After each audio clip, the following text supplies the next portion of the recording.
What is up, my friends? Welcome back to the Eternally Disappointed podcast. It's a little late this week. I was supposed to get it out on Tuesday, and I just have a super busy life. Things got in the way. Work ran a little late a few days.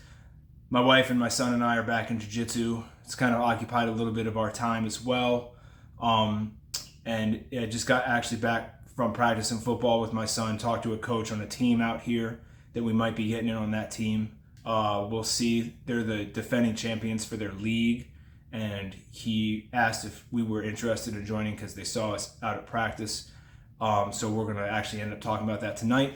But also, while we were on the field, I found out the news about Trevon Diggs tearing his ACL.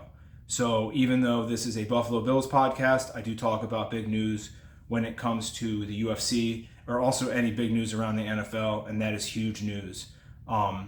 And the only reason that I find anything funny about it is just because of how disappointed annoying Cowboys fans are going to be about it. Because, they were super cocky about this year.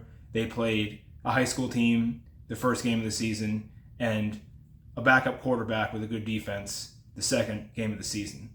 So it's going to be interesting. They're still a loaded team. They're still going to go far in the playoffs unless Micah Parsons gets hurt. Then we'll start talking about some serious damage. But Stephon Gilmore is going to be number one now on that team, and then, they'll probably make the right adjustments. But what I wanted to get to was just talking about the Bills game on Sunday. Gave up 7 points in the first drive, which isn't always a bad thing, because if you have a really good defense, sometimes you can sit there and use the first drive to kind of gauge the temperature of the other team. It's no different than, the first round of a 5-round fight, kind of seeing what your opponent's doing and making your reads. And then after they gave up that 7 points, they went on a 38-3 run. So a lot of good things came out from that. I'm not the guy that's going to all of a sudden say, oh, the Bills are back, Josh Allen's back, everything is great.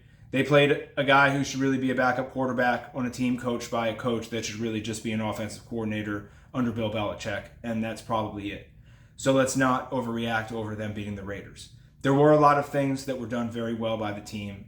They seem to get really smart and use a lot of RPOs, which is actually smart with Josh Allen, because one thing that Allen does really well is he's a really good option quarterback. He seems to know when to run or hand the ball off, and that can translate well to whether it's hand the ball off or throw it, and usually those are safe throws. The touchdown pass to Shakir off his back foot and the touchdown pass to Davis between four people are the types of things that you can get away with against a team that's underachieving. But when you go up against a team that is going to have a solid defense like the Jets, like the Cowboys, like the 49ers, teams that are going to be in there, they're playing the long game, it's hard to get away with that. And those are the types of things that people need to pull Josh Allen aside and say, hey man, you gotta try to lay off of that. Dan Orlovsky did a really great breakdown after week 1. And then at week 2, he kind of had an even better breakdown. And Orlovsky's one of those guys that his pro career probably never went as far as he thought it would or he was hoping it would. But as an analyst, he's super great. He'll be out at ESPN soon because they don't want white people working at ESPN. So he's going to be out eventually and probably over at FS1 or doing his own podcast. But that guy gives tremendous breakdowns as far as what quarterbacks should do. And he put a lot of emphasis on having safe plays and forcing Josh Allen to have check down plays called saving yourself from Josh Allen and push that envelope as far as you can until it's time to throw deep. So it was really good. They put Allen in a lot of good positions. The defense helped them out because they came up with some nice turnovers. It's a home opener. Like I said, the first 3 weeks of the season, we're never looking at what our teams, like how good does the team look in the first 3 weeks, because it's the first 3 weeks. There's a lot of stuff that's happening. So I don't take it seriously. I wasn't hating after the first loss. I'm not loving after this win. It was a nice win against a team that we should have beat at home. There was a lot of good things that came about, and hopefully those are the things that translate well into the future. It's nice to see a run game. I always hear about Buffalo not having a run game, but they've got 3 good enough running backs. And when you can mix them together, you can let your offensive line get aggressive and go out and hit people instead of being on the back foot and kind of retreating to set their blocks up against guys that are more athletic than them. It kind of wears them down a little bit. That's how you end up putting Allen under a lot of pressure. Then he starts running, tackle doesn't know where he is, and gets a holding call. Or he gives up a sack, trying to make too many things happen instead of throwing it out of bounds. This week, there wasn't really much of that. There's a couple plays here and there, but those are kind of nitpicky things. But once again, this is a smart game plan. This is an offensive coordinator and a coach getting together and saying, what can we do with the pieces that we have to put everybody in a position to succeed and play smart football, not dumb shit football like fucking Josh Allen's done his entire career. The problem I have with that is, why did it take week 1, and why did it take a bunch of people finally saying maybe Josh Allen does have a turnover problem for you guys to make this fix? You get paid millions of dollars to make changes and fix things in the fucking offseason. The offseason. Week 1 is how week 2 should have looked. Sorry, week 2 is how week 1 should have looked. Week 1, Buffalo should have gone out there, Rodgers or no Rodgers, and played smart ball like that. Not dumb shit backyard football that Josh Allen does. And a lot of people say that he's just going to Josh Allen sometimes. Well, you try to minimize that, and you try to get that out of his system. And coming up with a system where it doesn't put him in a position to have to make such risky plays and try to put him in the mindset of like, I have to do everything myself. Like, sometimes he seems like he's playing like he has to do everything himself. And it's not that. It's a team game. There's 22 guys at least, but probably it's a 53-man roster. Everybody has to make things work. You can't throw to yourself. You can't play offense and defense. So it's very disappointing to hear when people say how great of a coach McDermott is. You're not a great coach if you're not. It took you this to finally sit your ass down and make an adjustment. The adjustments should have been made in the offseason. You should have figured out what wasn't working and moved on from there. That being said, we'll see how things work in week 3. There's a lot of hype around Washington. The quarterback is looking pretty good. So, but when you're a team that's not used to winning, and then you're 2-0, and you got a team that is talented coming into town, that has the ability, when they play really well and they do things a smart way, to run the score up on you and play crushing defense. It's like, all right, here's the next step. Are these guys ready for that next step? Is Sam Howell ready for that next step? I know Rivera can coach. He's one of the few coaches in the NFL that I think is really good. But more importantly, this is a test for both teams.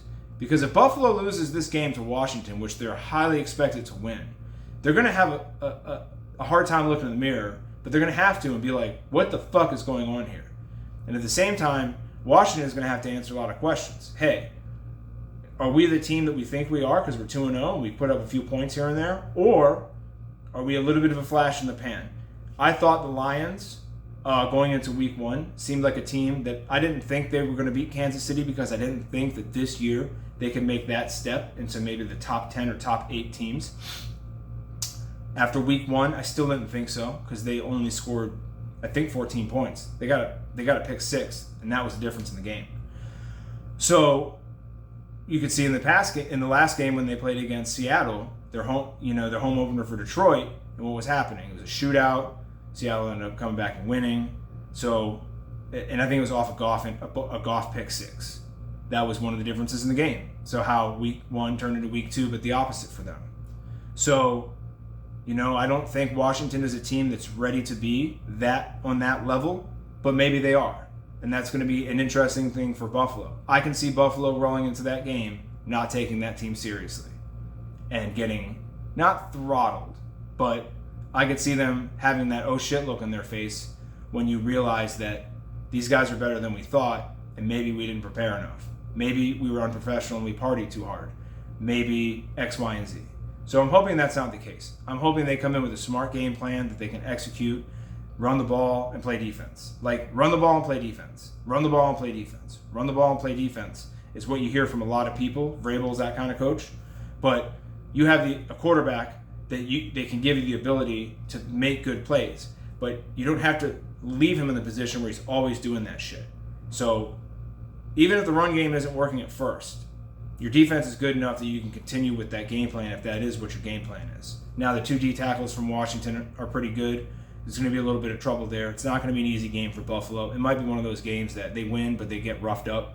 Like, people used to always complain about playing San Francisco and playing Tennessee. It's like, yeah, we beat them, but oh man, so sore. And I think every team that played San Francisco last year lost the week after. Maybe not Kansas City, but I think every team, or there was a weird stat like that, where the next week the team lost that had just played San Francisco, whether they beat them or not. And that happened in the Super Bowl too, which is kind of funny if you think about it. So yeah, once again, just to recap, like I said, sorry I'm putting this podcast out 2 days late. Life kind of got in the way. Sometimes we have weeks like that. I haven't even given myself a haircut this week. I got to trim my beard. I haven't ridden the motorcycle. But part of it's a lot of extra working out. Got back into jiu-jitsu. Might do a tournament. And then working out with my son. Work ran late a few days this week. So it's been kind of a crap show. But I'm also trying something new, where I'm trying to record this a different way. And then I'm trying to get the audio right, because sometimes when I watch the videos back, it seems like the audio is not that loud, but in my headphones, when I'm using the soundboard, it's like super loud. So I can't figure out where we're losing it in translation, but it comes with time. This is something that is new, and we'll get it figured out. So hopefully Buffalo can go in this week and do more of the same. Let's not overreact. Let's not be like, hey, they're back, like all these fucking idiots on television, where a team loses and they're like, these guys aren't going to make the playoffs. And the next week the team wins and they're definitely going to win the Super Bowl. Like, go fuck yourself. That's not how things work. Skip Bayless is an idiot. Michael Irvin is an idiot. Stephen A. Smith is an idiot. Most of those people are fucking morons. And the shit that they say shouldn't be taken serious like 1%. Because it's just nonsense to get clicks. And unfortunately, there's too many stupid people in this world that have those highs and lows too. Oh, my team won this week. Yeah, we're going to the Super Bowl. Like, if I hear any Buffalo Bills fans talk about a Super Bowl after the 1-1 start and all the problems that they have, like, shut the fuck up. You don't look like the best team at all. You're not going to be there unless a whole bunch of changes are made. We'll see if they end up getting made. We'll see how they look this week.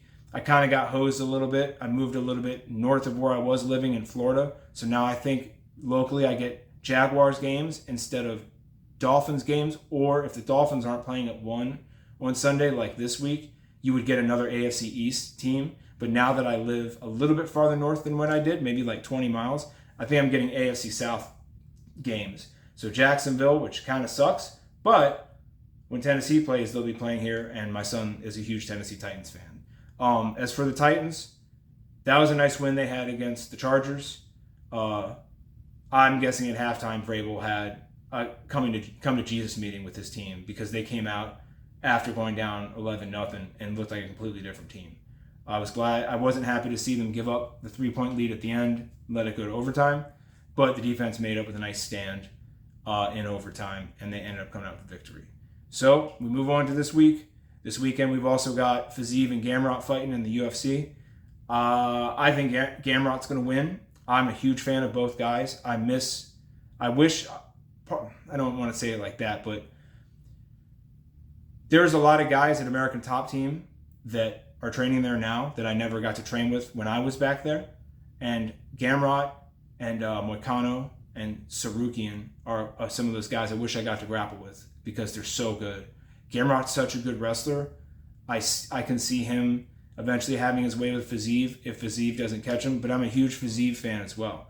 People say this is Sanford MMA against American Top Team. I consider Fiziev, he's in Thailand. He comes from, why can't I think of the name of the gym? Not Fairtex, but Tiger Muay Thai. He's one of the coaches of Tiger Muay Thai. So he's more of a Tiger Muay Thai guy, and then he finishes his camp at Sanford. What's it called? Polish Power number 2, which is Gamrot. Actually, I say number 3 because Joanna was number 1 and Jan is number 2. So Gamrot, he's got such good wrestling that will wear on you over 5 rounds. And I don't think Fiziev has the anti-wrestling to hold off that long, but he has dangerous strikes. He has dangerous knees. Gamrot shoots recklessly sometimes, so I can see him getting caught. The fight does start on the feet. It should be a banger. It has potential to be a super boring fight because it's a grappler versus a striker, and it could be a holding against the fence match. But this is very high level. This is an interesting fight. There's a lot of guys who are really good strikers or really good grapplers in the lightweight division, and it's the most exciting division, and I look forward to this fight as well. We'll have a post-fight analysis Sunday after the 1 o'clock games. Hopefully I'll give a little bit of talk about the games Sunday as well. And then I'll do a podcast, hopefully once again Tuesday. That's the plan, is do a Tuesday podcast, but if the football schedule changes, if the jiu-jitsu schedule changes, like maybe it'll be Monday instead of Tuesday. We'll see then. Until then, man, stay frosty, motherfuckers. See you next time.